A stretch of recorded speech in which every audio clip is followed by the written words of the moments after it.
Ramai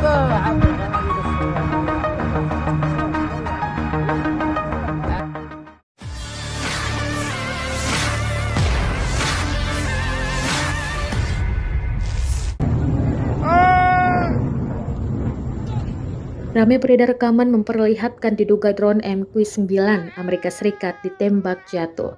Cahaya terang di langit diduga akibat ledakan pada pesawat tak berawak Amerika Serikat hingga terjatuh.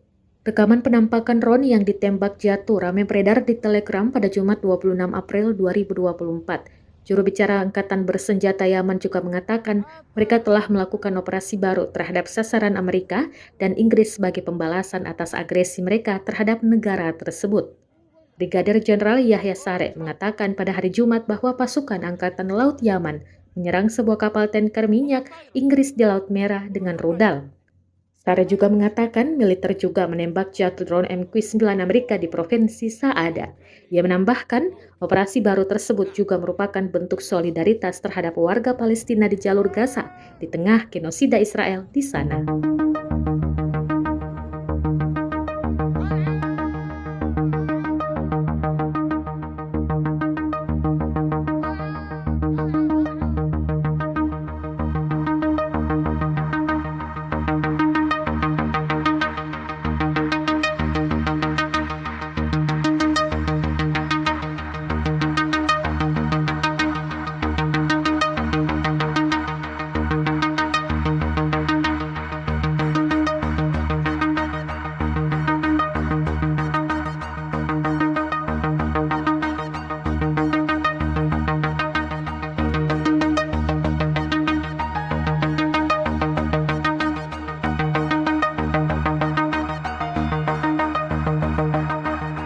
Download Tribun X sekarang, menghadirkan lokal menjadi Indonesia.